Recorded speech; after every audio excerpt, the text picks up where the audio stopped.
Boa tarde a todos, a todas, sejam muito bem-vindos e bem-vindas. Desde já agradeço a todos vocês essa participação de mais uma roda de conversa do canal Travessia, Campo Analítico, um canal que se propõe a difusão, grupos de trabalho, grupos de estudos, seminários e a transmissão da psicanálise, né? E que hoje recebe como convidada a colega psicanalista, membro da Escola Lacaniana de Psicanálise de Vitória, Vera Saleme. Vera, seja muito bem-vinda, já falo com você daqui a pouquinho, porque antes temos só que passar alguns informes aqui sobre o canal, como normalmente a gente faz. Então, como é de praxe, eu quero agradecer inicialmente pelas novas inscrições realizadas nas redes sociais do canal Travessia Campo Analítico, tanto no canal do YouTube quanto no canal do Instagram. Inscrições que no total somam 678 inscrições, com 5,7 mil visualizações nos últimos 30 dias, pelas quais agradeço tanto as visualizações como a circulação, né, através dos vídeos, do material relacionado à psicanálise, né, nas rodas de conversa que geramos por aqui. No mais, quero desde já também agradecer a todos que estão acompanhando, tanto presencialmente e a partir das redes sociais, e nesse momento e também posteriormente, porque muitas pessoas assistem o vídeo depois, dizendo também que todas as sugestões e todas as interações, né, elas são muito importantes, tanto as interações que são feitas sugerindo o nome de convidados, como também o tema das rodas de conversa. E para aqueles também que quiserem interagir, né, dessa forma, seja sugerindo, seja dando alguma opinião, seja dando algum feedback, abaixo da logomarca do canal Travessia no Instagram, né, tem escrito outros links. Você clicando ali, vai abrir um campo onde você pode, então, fazer o seu comentário, escrever a sua sugestão, enfim, fazer a sua interação por escrito. Então, lembro também que a nossa próxima roda de conversa, ela está programada para o dia 11 de junho, às 16 horas, e terá como tema o autismo na contemporaneidade, com a psicanalista e membro da Escola Lacaniana de Psicanálise do Rio de Janeiro, Flávia Chiappetta. Um tema bastante relevante e que nos convida a refletir não apenas sobre o diagnóstico, mas também sobre as formas singulares de existência, linguagem, vínculo e subjetivação no mundo atual, no mundo contemporâneo. Então, nossa próxima roda de conversa será no dia 11 de junho, às 16 horas, pelo Zoom do Travessia Campo Analítico. E hoje, com grande alegria, que recebemos a colega psicanalista Vera Saleme para essa roda de conversa, que tem como tema a clínica do adolescente, questões sobre o manejo da transferência. A adolescência, como sabemos, talvez seja uma das travessias mais delicadas da existência.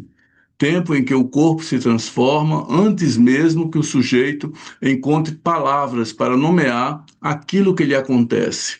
Tempo em que o desejo vacila e o olhar do outro pesa e a própria identidade parece oscilar entre excesso e vazio. Na clínica psicanalítica, o adolescente frequentemente ele chega através de sintomas que falam onde a palavra ainda falha.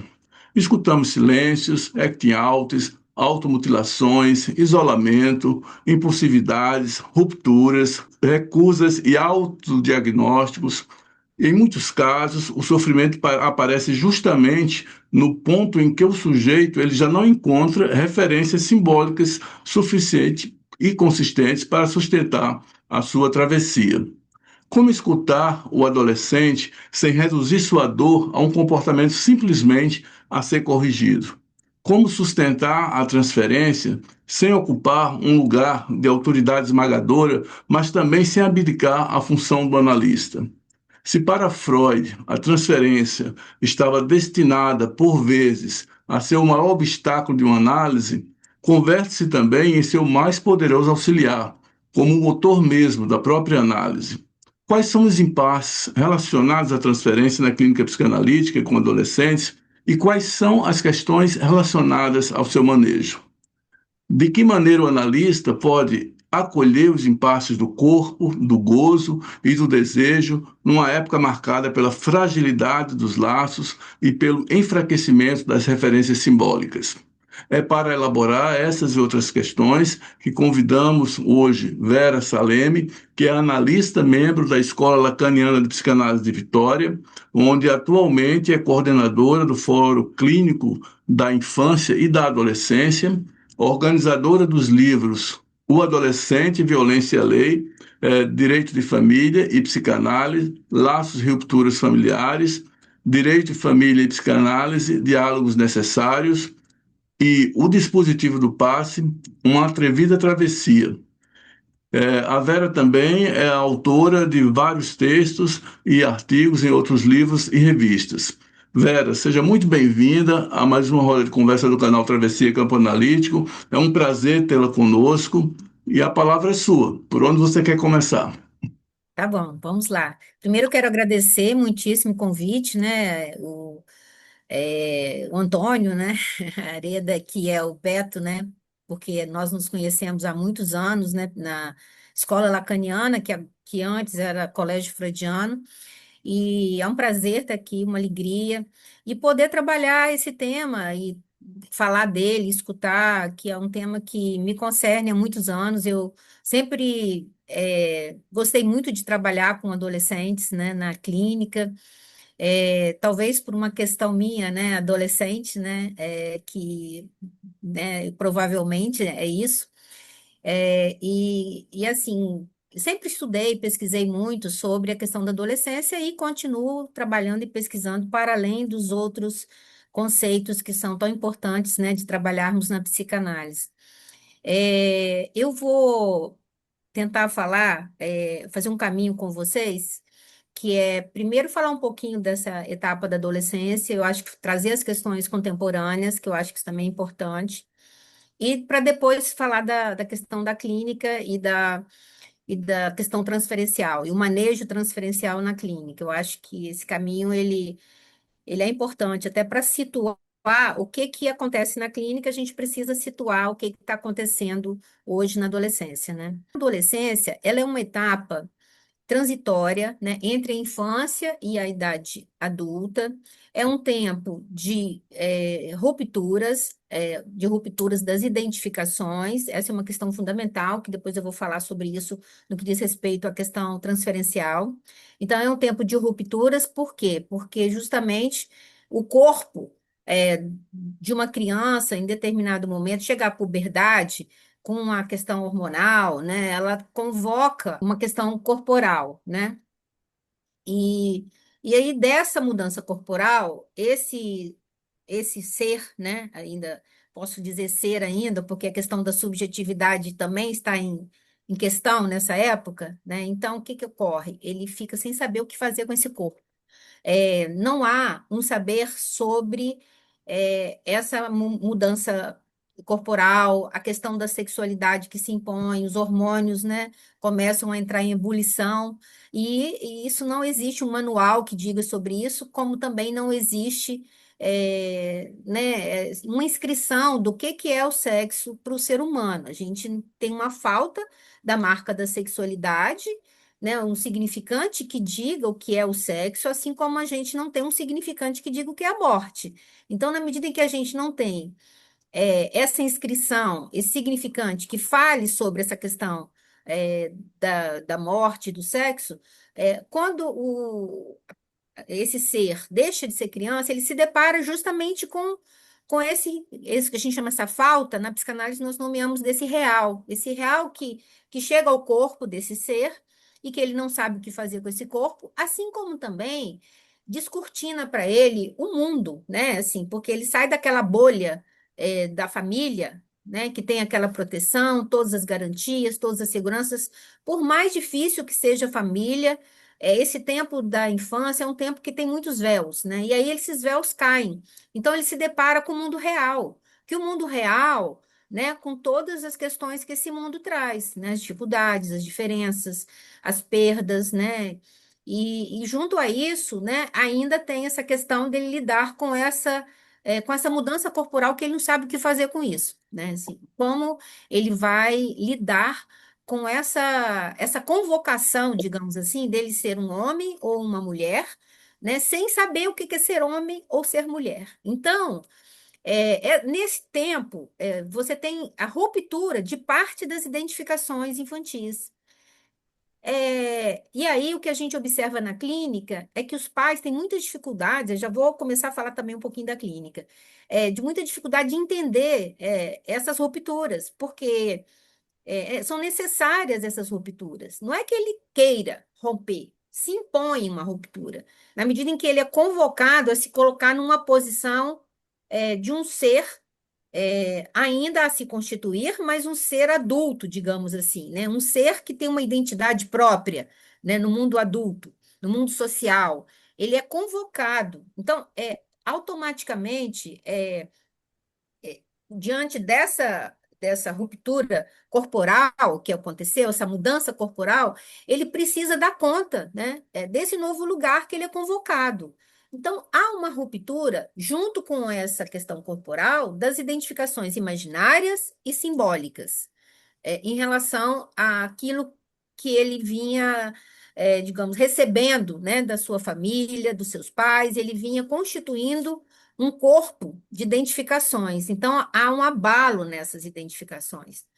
E esses abalos, eles vão produzir nesse ser que adentra, digamos assim, nesse mundo, ele vai produzir efeitos de quê? De respostas diante dessa desorganização psíquica, dessa mudança, né, psíquica, espacial, é, e também do campo psíquico emocional, não é isso? Ele vai ter um abalo muito grande. Aí cada um vai responder a esse abalo, a essas rupturas, né, digamos assim, estruturais, psíquicas, e vai responder com aquilo que ele tem de recursos que foram construídos na primeira infância. Porque a primeira infância é o tempo de constituição da estruturação psíquica, onde você vai construir o quê? Tanto a sua identidade imaginária, o seu eu, como também a sua posição psíquica subjetiva, né? Assim, o seu sujeito, a sua dimensão subjetiva, a sua dimensão mais singular, né? No sentido dessa dimensão mais inconsciente, não uma coisa do campo do ser, do campo do eu, do campo daquilo que você conhece de si, mas essa dimensão também que nos ultrapassa, que tem a ver com o inconsciente, que foi a descoberta freudiana, né? Dessa dimensão que nos habita, que, no entanto, desconhecemos e que, no entanto, nos determina, né? Então, essa dimensão também ela é constituída nessa primeira infância, né? A partir do que o Freud vai trabalhar como complexo de Édipo e o Lacan vai falar, além de retomar o complexo de Édipo freudiano, ele também vai introduzir o estádio do espelho como formador do eu, onde ele vai falar dessa estruturação, como ela se dá, essa estruturação psíquica, que se dá até por volta dos 5, 6 anos, mais ou menos. Então, esses alicerces que são constituídos nessa primeira infância, eles são determinantes para a forma como cada um vai lidar com a vida a partir da infância, mas também, sobretudo, na adolescência, onde você é convocado a dizer que veio, e aí é nessa hora que você vai usar os recursos que você tem, que foram estabelecidos nesse modo de estruturação que se deu nessa primeira infância, a partir dessa trama familiar que se constitui, não sem as questões do tempo atual, porque elas se conjugam, né, nesse tempo, porque esses pais, eles, né, esses pais que vão ser esses primeiros referentes dessa criança, eles recebem desse campo social, desse campo da cultura, eles recebem essas marcações, eles recebem esses efeitos da cultura, do mundo atual, como é que ele está constituído, como é que esse campo de referência simbólica está posto. Esses pais, eles são transmissores, eles transmitem para esses filhos, junto com as questões de cada um, da sua historicidade. Olha como a situação é complexa, junto com a historicidade de cada um, com a sua história genealógica, familiar, geracional, ele vai, de como ele foi marcado, ele foi constituído, ele juntando essa parte dessa constituição familiar, junto com esse atravessamento que vem da cultura, trazendo novos referentes, novos efeitos, né, simbólicos, imaginários e do real, vai constituindo essa trama, digamos assim, que vai, se transmitindo para essa criança. Além disso, ainda tem, para somar esse pacote, a gente tem ainda dentro disso a relação conjugal desse casal, que não importa que arranjo social tenha ou que arranjo familiar tenha, nesse encontro desse casal também vai ser fundamental na transmissão dessa função simbólica, da função imaginária e desse real. Essa trama, ela também conta com esse modo de funcionamento desse encontro conjugal, né? Desse encontro que permitiu que, a partir desse encontro, você tivesse um filho ou uma filha, ou filhos, né? Então, a partir daí, você tem essa junção de fatores que vai estabelecer as coordenadas, dessa estruturação psíquica. Bom, chega a adolescência, essas questões, elas se desorganizam, como eu falei anteriormente. Elas se desorganizam, elas saem do lugar, é como se você saísse da caixinha, e aí cada um vai usar os recursos que foram constituídos nessa primeira infância. Então, alguns vão responder de que modo nessa entrada na adolescência, na entrada desse mundo, com uma inibição, por exemplo, né? Uma invasão do imaginário, porque, né, ele não consegue sair, né, para uma construção nem sintomática, por exemplo, né? Fica naquela coisa inibida, tímida, fechada, né? Assim, e meio que afastado e afugentado do mundo, né? Porque não conseguiu, por uma série de situações que eu falei anteriormente, que a gente tem que analisar caso a caso, né? Assim, o que que aconteceu que esse adolescente ele não consegue nem construir um sintoma, por exemplo, né? Ou nem um fenômeno outro, como, por exemplo, uma fobia, ou mesmo uma patologia do ato, que a gente chama as dependências químicas, ou Uhum. mesmo distúrbios alimentares, que são manifestações clínicas que são um pouquinho diferentes do sintoma, né? Tem uma particularidade nessas manifestações clínicas, ou delírios, né? Como numa psicose, ele não consegue construir. Então, ele vai ter uma invasão do imaginário, né? E que ele vai ficar engessado, né? Travado, ele não consegue se soltar. Aí eu me lembrei até de um caso muito interessante que eu atendi, que eu acho que é interessante falar um pouquinho da clínica também, de uma moça que ela era muito inibida, muito, muito, muito, assim, não conseguia. Eu não conseguia nem saber onde ela estava, assim, do ponto de vista da posição psíquica dela. Porque é isso, né? A adolescência te convoca isso, assim. Você, às vezes, atende um adolescente e não sabe nem o que que é aquilo ali. Se trata de uma neurose, de uma perversão, de uma psicose. Por isso que a gente não pode se apressar, né? Assim, né? Nessa preocupação de ter uma questão diagnóstica. É claro que essa questão de um vislumbre diagnóstico, ela é fundamental na condução daquele tratamento, porque se você está desconfiando que se trata de uma fragilidade muito grande, simbólica, a gente vai ter um cuidado no sentido de quê? De não produzir muitos cortes numa sessão, diante de um analisando que tem uma fragilidade muito grande. Então, você tem que ter uma posição mais cuidadosa, né? Mas é mais para uma orientação do seu manejo transferencial, do seu manejo clínico, não para a gente fechar uma questão diagnóstica, até porque depois o Lacan vai até questionar essa questão diagnóstica, no sentido de que muitas questões elas se movem muito, né, no humano. O último Uhum. Lacan, inclusive, né, quando ele vai caminhando mais para os últimos seminários dele, ele fala disso, assim, né, de você não ficar muito preso, né, nas questões de estrutura clínica, né, assim, de você se soltar um pouco disso. O que eu acho importante é só nesse balizamento, como eu falei, no sentido de um cuidado na condução dos atendimentos, né? Mas aí essa moça, ela apresentava uma coisa, uma inibição muito grande. E aí, em determinado momento, ela foi caminhando e ela quase não falava, era uma coisa difícil, assim, muito fechada. E às vezes, nesses casos, a gente tem que ter muita paciência, né? Porque é esperar esse tempo de cada um também, né? Assim, claro que a gente vai provocando, mas com certo cuidado e respeitando esse tempo. E às vezes o tempo de um analisando é maior do que de outros, e às vezes não, é muito diferente, né? Os tempos são muito diferentes. E aí, em determinado momento, quando o avô dela falece, né? Morre, ela era muito ligada a esse avô. E aí ela fica muito mal, fica muito angustiada, e aí o que que aparece em seguida? Uma sintomática obsessiva, né? Que não aparecia, né? Não aparecia, ela era uma inibição, então você não tinha, assim, uma manifestação sintomática. E aí ela começou a falar dos pensamentos negativos e não sei o quê, e que ela estava com pensamento de morte, que era, né, no caso dela, ou da não sei quem da família e da namorada, era uma moça até que tinha relacionamentos homoafetivos.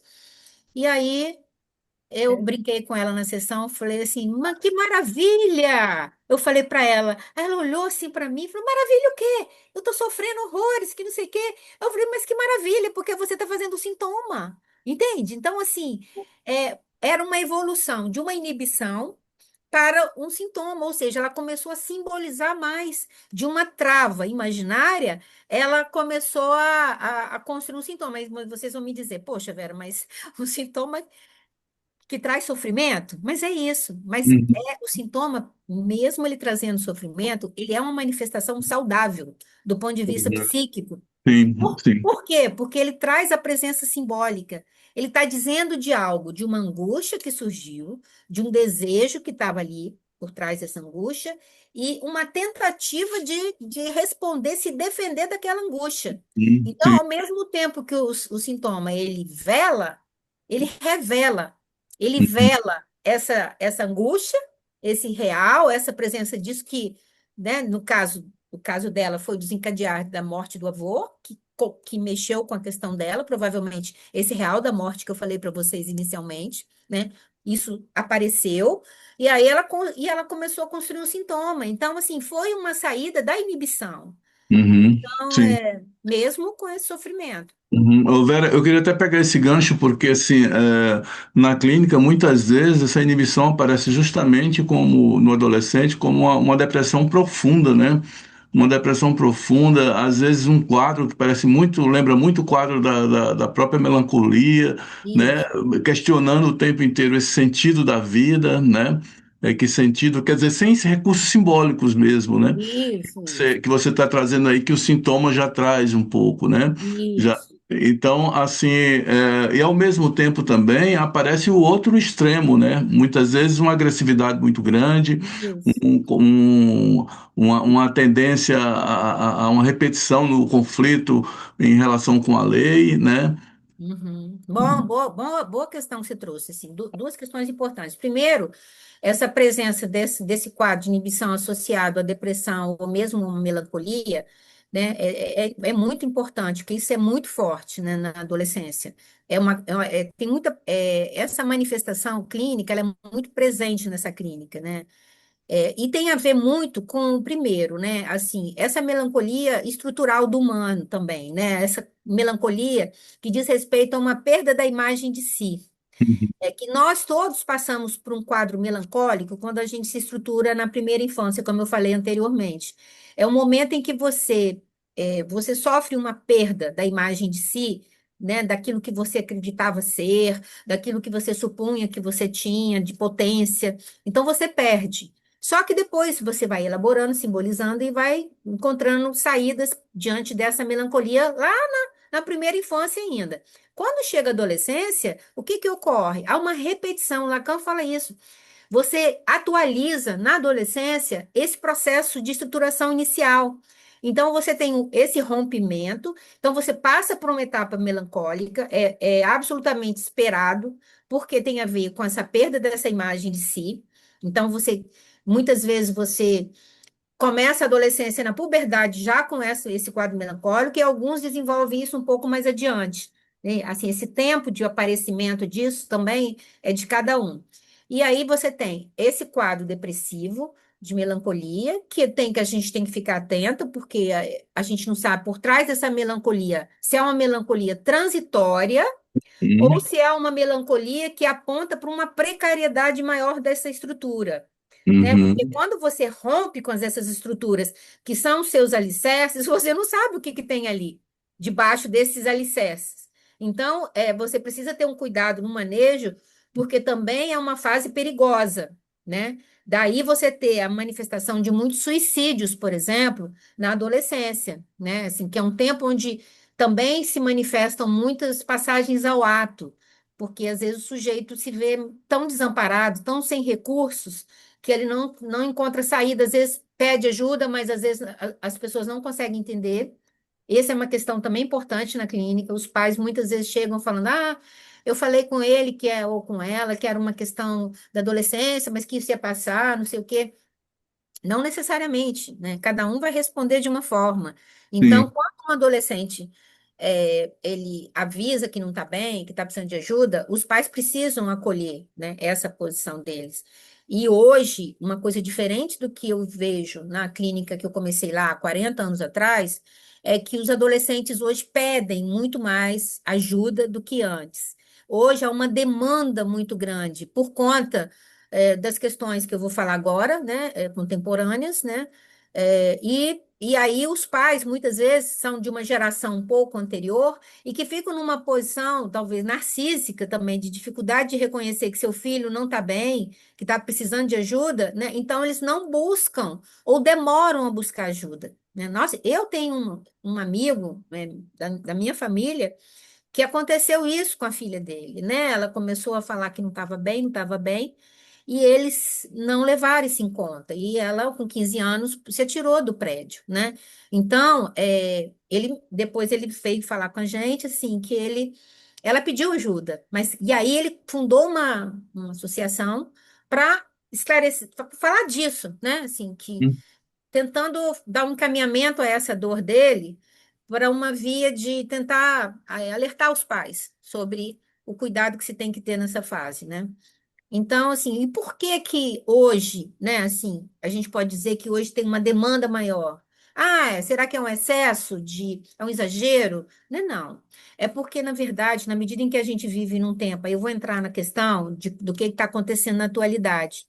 Pessoal, tá dando para ir acompanhar? Como é que vocês estão achando? Posso continuar? Pode continuar, Vera, tá É dando para isso aí. acompanhar bem. Isso. Então, o que que acontece? A gente vive no momento atual, no mundo, onde a gente tem uma presença, né, do neoliberalismo no mundo, que esse neoliberalismo ele vem trazendo, e a lógica do mercado, né, do capitalismo, ela está muito, digamos, ela age por uma lógica de um imperativo do consumo, né?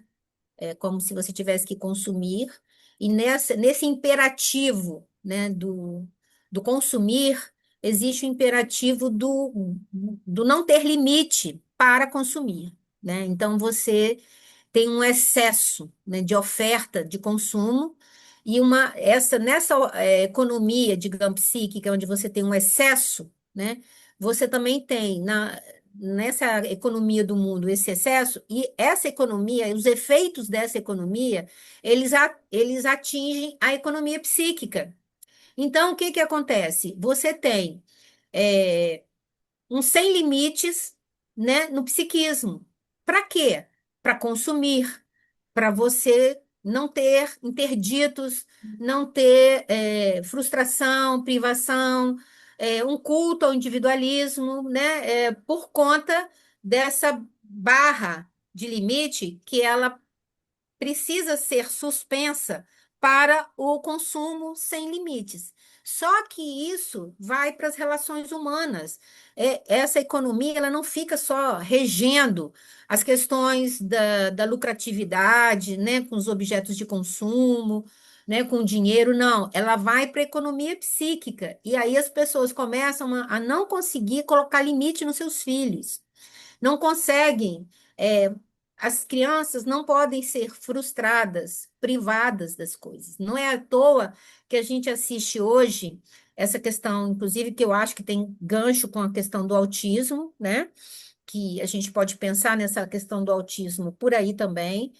porque são crianças, às vezes, que não, os pais ficam tão enlouquecidos com essa coisa de trabalhar e de ter objeto de consumo, que às vezes não conseguem emprestar um olhar para o filho, né? Assim, é, e não é uma questão que se faça racionalmente, é sempre importante lembrar que são questões inconscientes, que eles estão submetidos a essa lógica, estamos todos, né, submetidos, uns mais, uns menos, Uhum. diante da dificuldade também que esse casal, essa mulher, a mãe ou o pai, trazem da sua história, se conjugam com essa questão, e aí você tem a presença de uma dificuldade maior no acolhimento dessa criança, né, desse ser que precisa ser olhado como sujeito, e muitas vezes isso não é possível por algum impedimento, que tem que ser visto caso a caso, mas que a minha leitura que eu faço é que isso tem produzido muito sofrimento psíquico hoje, é só a gente ver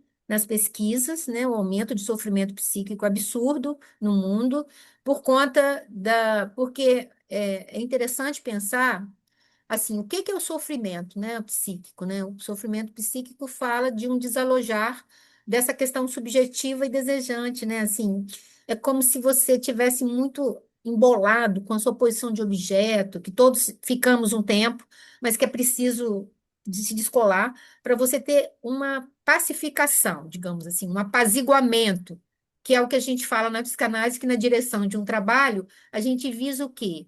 Que você possa se livrar um pouco da sua sintomática, do seu lugar de objeto, sustentar mais o desejo, sustentar mais a posição subjetiva, essa posição que nos singulariza, e isso é apaziguador. E isso traz uma dimensão de liberdade muito grande, né? Então, no momento em que a gente vive num mundo de muita cobrança, muito excesso, né? Você com muita culto à imagem, né? O imaginário muito forte, né? O culto à imagem muito forte, de você tem que ser bem-sucedido, tem que ganhar dinheiro, tem que ser bonito, né? E assim, as redes sociais só mostram as coisas maravilhosas, que aí a rede social também ajuda a potencializar essas questões. Eu não acredito que ela cause nada, eu não penso nisso, eu não concordo. Eu acho que ela potencializa as questões, ela faz uma mostração do que está posto hoje, assim como a adolescência faz uma mostração de como o mundo está constituído hoje. Por que que o adolescente faz uma mostração? Por que que ele manifesta as questões contemporâneas? Justamente porque ele está em busca dos novos referentes. Porque, como eu falei anteriormente, como você rompe com seus referentes, com as suas identificações, você vai buscar. Em que lugar que você vai buscar os seus novos referentes? Você vai buscar no mundo, através dos grupos, através dos referentes nas escolas, né, nos lugares que você vai conviver. Então, você vai buscar o quê? Você vai buscar as suas novas identificações. E aí, o que que o mundo está oferecendo como identificação? O que que está sendo ofertado para os adolescentes? Entendem? Tá sendo ofertado não identificações que tenham marcas simbólicas. Estão sendo ofertados identificações aos objetos, às imagens. Então, a adesividade a essas identificações, elas são muito mais difíceis de serem trabalhadas. Por quê? Porque elas colam, elas têm Uhum. uma dificuldade maior de trazer o quê? A palavra, como você falou anteriormente, né? Assim, essa questão da palavra do simbolismo, que vai permitir um descolamento dessa posição que você se vê muitas vezes se agarrando a uma posição que é natural e é esperada. Uhum. Você se vê com dificuldades em relação a isso. Então, Uhum. o mundo ele está favorecendo, digamos assim, a uma pregnância de imagem imaginária muito maior do Uhum. que tempos anteriores. Não quer dizer que seja melhor ou pior, cada tempo tem suas dificuldades, né?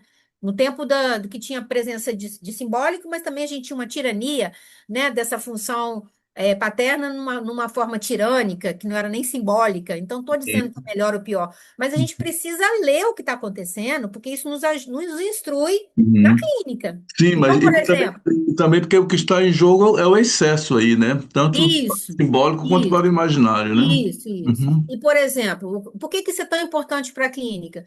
Porque, por exemplo, se antes a gente recebia, eu me lembro que quando eu comecei a trabalhar, o que eu recebia de adolescentes eram indicados por escola, porque eles aprontavam muito. Agressividade, outro ponto que você falou, que agora eu me lembrei, agressividade. Por que que surge a agressividade? Porque nesse tempo constitutivo nosso, lá nessa primeira infância, tem um momento em que você se aliena ao outro para depois você se separa. Na hora que você se separa do outro, né? Quando você fala, eu sou esse outro, eu estou respondendo essa demanda desses pais, desse outro que me olha. Quando você vivencia isso nesse tempo da primeira infância, você tem como primeira manifestação dessa separação, dessa posição, a agressividade. Então, a agressividade é um sinal de separação. Todos os momentos na vida, o Lacan vai dizer que você vive momentos de passagens, como o tempo da infância para a adolescência, o momento, por exemplo, né, da menopausa na mulher, né, o climatério, a menopausa, de uma separação de um relacionamento. Você vive momentos de agressividade. É por isso que é tão comum, quando você vê casais se separando, agressividades. Uhum. E, em algumas situações, violências, né? O feminicídio está aí para dizer sobre isso. Então, No luto, né? Na perda de um ente querido também, no processo de luto. também. Você vive essa agressividade. Então, a agressividade na adolescência, ela é esperada também. E assim, eu sempre digo, quando eu falo sobre adolescência, que é um bom sinal, porque está falando de uma separação daquela posição infantil. Mas ela precisa ser acompanhada, né? Para quê? Para que essa agressividade não leve esse jovem a fazer uma passagem ao ato, que é o quê? Ou ele vai agredir o outro no sentido até de uma coisa grave, como a gente assiste também, né? Hoje, muitas vezes, aliás, sempre existiu no mundo. Só que antes você tinha as guerras, que eram locais para você expressar essa agressividade, essa violência. Hoje você tem outras guerras, né? Outras formas de agressividade dessa agressividade passa a violência, porque uma agressividade é uma coisa, agressividade tornada violência é uma exacerbação dessa agressividade. É que faltaram palavras, faltaram presença desse simbólico que pudesse dar um contorno a essa agressividade, um encaminhamento, digamos, pela Uhum. palavra para que possa acalmar essa agressividade, Uhum. colocar palavras aí. Aí, para finalizar, assim, sobre a questão do manejo, assim, uma questão que eu acho muito interessante pensar, assim, que é o lugar do analista na transferência. Por quê? Porque se a gente fala, você falou na sua fala inicial, a questão da transferência, como transferência é amor, né? Você supõe que aquele outro vai te dar algo que te falta. A transferência, ela está em todas as relações humanas. Mas Uhum. na situação analítica, você usa isso a seu favor, né? Você leva para o analista as projeções das suas relações familiares, depositando nele aquele pai, aquela mãe, aquele irmão, enfim. Você leva, né, aquele parceiro amoroso, você leva para o analista. E ele vai manejar com essa situação para ir diminuindo essa transferência, para que ele possa também vivenciar essa separação, né? Só que isso leva tempo. E aí, se a gente fala que você vai buscar no analista um ideal de eu, né, um lugar que responde aquilo que te falta, né, e se esse sujeito, esse ser que está se constituindo como sujeito, né, porque aí o momento da adolescência é o momento de constituição mesmo da subjetividade, porque você vai na segunda volta que o Freud fala no texto sobre a sexualidade infantil, ele vai dizer que é na segunda volta que se constitui essa dimensão subjetiva. É preciso você dar essa segunda volta. Então, o sujeito do inconsciente, o sujeito do desejo, só vai se constituir nessa segunda volta. Por isso que essa etapa é tão importante para a clínica, né? Uhum. E aí, o que que acontece? Qual lugar que o analista vai ficar? Que ideal é esse? Se não tem ideal? Se ele está Uhum. rompendo com os ideais? Uhum. Entendem? Então, é uma, é um lugar, assim, eu penso, assim, né? Depois de trabalhar tantos anos com adolescente, estudar, é uma questão para mim ainda, porque eu não sei exatamente elaborar melhor, mas assim, o que eu suponho é que você fica num entrelugar. Essa convocação do adolescente, ela te convoca mais para o lugar do analista do que qualquer outra clínica. Por quê? Porque você eu nem sei, estou aqui falando aqui agora por associação livre, porque assim, você não pode nem ficar no lugar desse depositário, né, dessas questões dos pais, porque não, ele está rompendo com isso, então ele não quer isso. Por outro lado, você não tenha um lugar de mestre, por exemplo, também. Não, ele não quer o mestre. Ele está querendo constituir o seu lugar no mundo, o seu lugar subjetivo. E aí, esse manejo na transferência, eu acho muito desafiador. Eu acho que por isso que eu gosto tanto dessa clínica. Porque, assim, você não tem como ficar muito para, né, aqui ou ali, sabe? Assim, é como se você tivesse que se deixar navegar, né? Uhum. Assim, você está no mar, que você perdeu a âncora ali, como analista, não tem muita âncora, e você se deixa navegar. Assim, dependendo de como que ele vai trazendo, você vai deixando ele trazer as questões e vai meio que botando um pouco de borda aqui, um pouco de borda ali. Então, assim, não é tanto sem âncora, né? Tem uma âncorazinha ali, mas uma âncora que não te fixe tanto naquele lugar, que te permita uma fluidez maior. Uhum. Eu acho que, assim, para mim é um desafio, porque tem hora que, mesmo com adolescente, eu acho que você tem que ter uma. Talvez, pensando aqui agora, estou pensando, hein, gente, falando livremente, talvez tenha uma posição mais, mais descolada, digamos assim, de qualquer imaginário que a gente possa constituir. Mais, não estou falando que não tem, é óbvio que tem também. Ninguém analisa o tempo inteiro, ninguém fica nessa posição o tempo inteiro. Mas, assim, eu acho que convoca, a clínica com adolescente convoca a estar mais num entre-lugar, mais numa posição, sabe, sem julgamentos. Sabe, gente, é questão superegóica. O analista tem que deixar de vez para trás para ser um analista, senão ele não é analista, ele é um terapeuta, né? Psicoterapeuta. Sim, Você tem que tombar dessa posição superegóica, narcísica. E isso, eu acho que nessa clínica, mais do que qualquer outra, você é convocado a estar nesse lugar. Porque até por conta das questões contemporâneas, questões sexuais, por exemplo, questões de gênero, enfim, que está pegando muito na adolescência também, eles vão para lá, vão para cá, se relacionam com menina, menino com menino, daqui a pouco, sabe? Então, assim, você tem que se despir o máximo, né? Né, da sua posição do eu, né? Do narcisismo, mais ainda, eu acho que de qualquer sim. outra clínica. Sim, muito obrigado. Eu acho que a gente pode parar por aqui um pouco para poder a gente abrir também para as pessoas, se alguém quiser fazer alguma pergunta, quiser trazer alguma colaboração, fazer algum comentário. Eu, particularmente, tenho duas perguntas aqui que eu estou pensando em fazer sobre isso, mas eu quero abrir também para as pessoas que estão assistindo. Então, se tiver alguém que queira fazer alguma pergunta, por favor, é só abrir o microfone e perguntar. Boa tarde, gente. Se eu puder fazer. Claro, Rafael, pois. Vamos lá. Eu comecei a atender adolescente há pouco tempo e eu senti muita dificuldade nessa transferência e no discurso, a falta do discurso, né? O discurso que ele é vazio de simbólico. E eu queria perguntar para a Vera, que tem mais tempo, né? Muitos anos de clínica, o que que eu percebi nesse caso que eu atendo?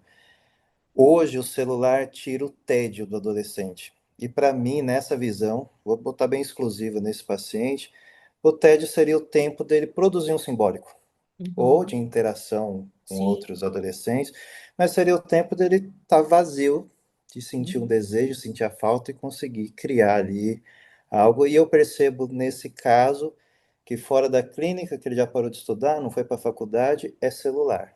E assuntos diversos, não tem um desejo, um foco de algo específico, né? Então eu queria saber essa transição da adolescência com o celular agora, isso é comum? Não? Porque eu acho uma clínica difícil, é uma clínica tracionada, tem que botar o 4x4 ali e ir empurrando, pavimentando a estrada ali, né?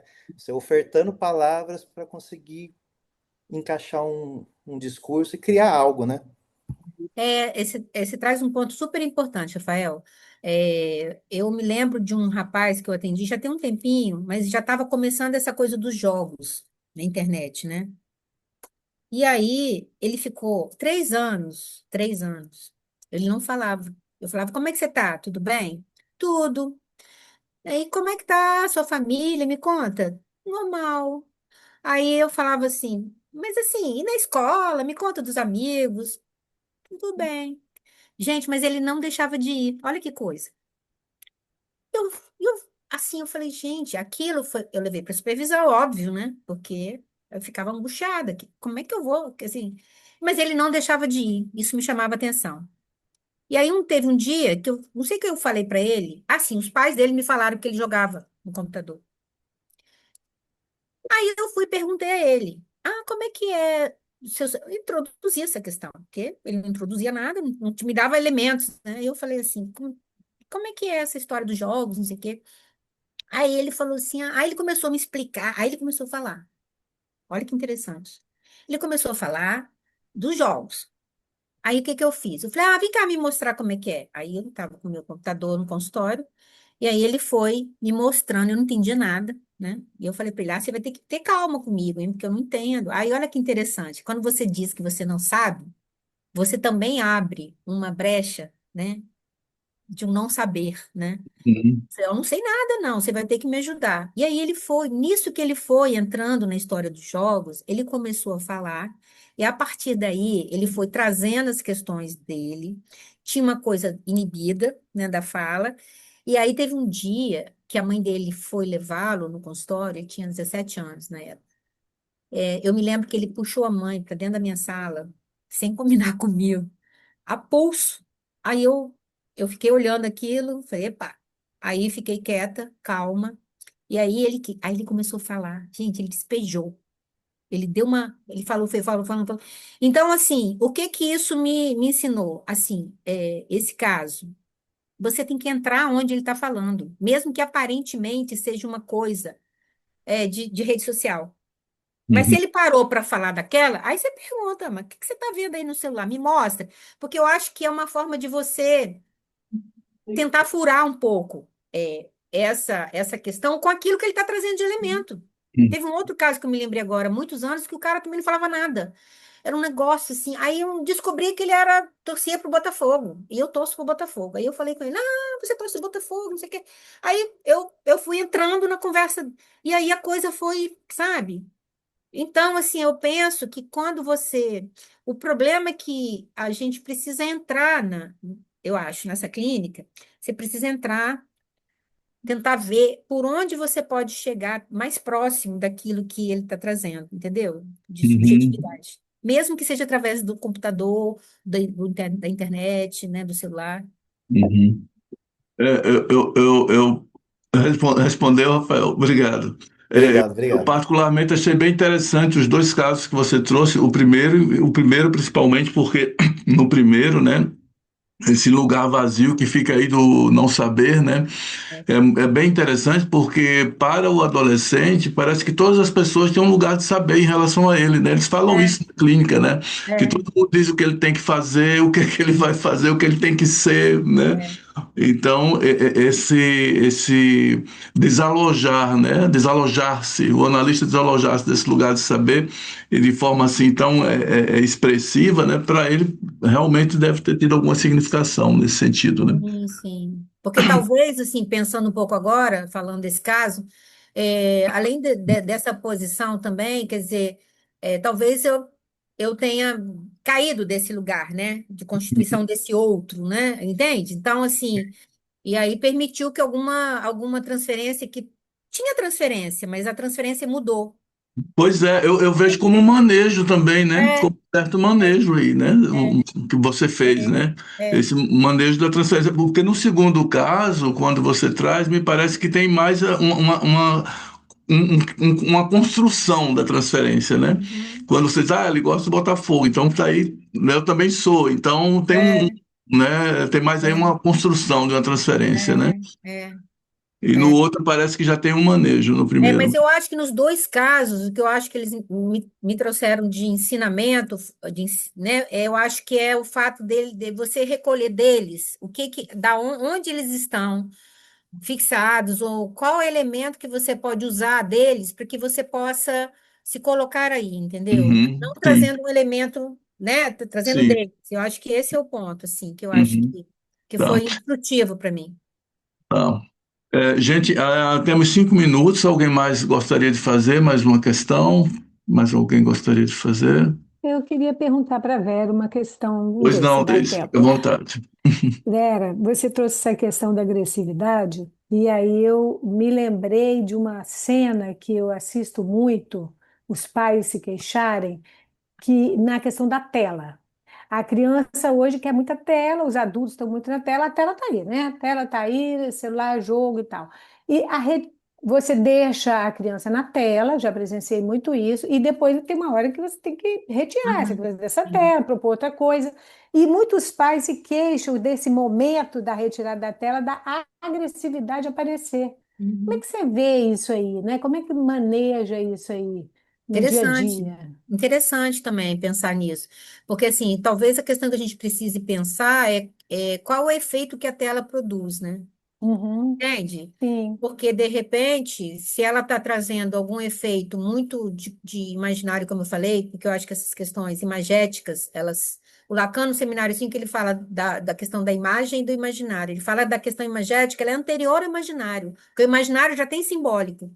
As questões Uhum. imagéticas, elas são mais primitivas. Então, o sujeito ele, não, ele fica colado. Por isso que Adesão, adesivo ali, né? Não uma isso, coisa, uma isso. Talvez por isso que adesividade. as telas produzem essa reação, porque tem a ver com o tempo mais primitivo mesmo, de E tem a cola. ver com uma separação, né? Isso, Que você provoca, né? Que isso, você trouxe, que na separação isso, sempre tem agressividade. É isso. Mas talvez a interessante. agressividade surja com frequência em relação à tela, porque a tela, ela é, digamos assim, Hum, a, a presença dessa questão da imagem mais colada, né? Gente, a hum, tela é completamente hum. alienante. Então, talvez por isso né? Estou pensando aqui agora com vocês, se a gente pode pensar nisso, assim, como essa agressividade que tem a ver com esse tempo mais primitivo, né?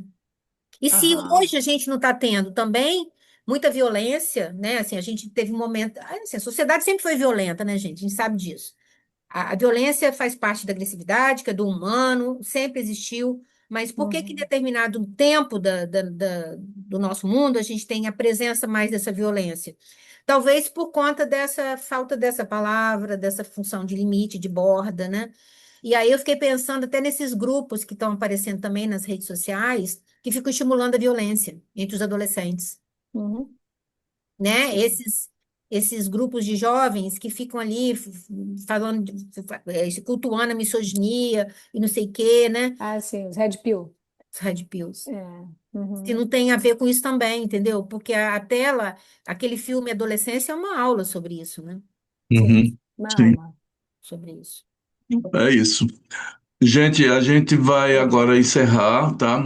Vera, muito obrigado aí pela sua participação, pelo aceite esse convite, obrigado por compartilhar suas experiências aí, suas experiências na clínica, né, com adolescentes, que são questões tão importantes, né, para todos nós. E eu fiquei ainda com duas questões, mas eu depois te pergunto pessoalmente, ou então vamos marcar um outro momento aqui no Travessia para você falar sobre outro tema e a gente introduzir essas questões. É, Tá? né? Tá bom. Foi um prazer estar aqui, uma alegria. Eu sempre gosto de falar muito sobre esse tema, acho que deu para perceber, né, que que eu gosto, porque eu tenho um Sim. entusiasmo, né, para falar sobre essa clínica, porque eu acho que ela me ensina muito. Vocês vejam bem que eu consegui pensar coisas e elaborar aqui com vocês, eu não tinha pensado ainda, né? Então, olha como ela é instigante. Isso é muito bom, isso é É. muito bom. Agradeço também a participação de todos que estão aqui conosco e aos que também irão assistir aí depois, né, o vídeo gravado. E até a próxima. É Então, isso aí. Até a tá próxima, bom? pessoal. Obrigada aí Obrigado. pela presença, pelas perguntas. Tá. Tá bom. Obrigado também.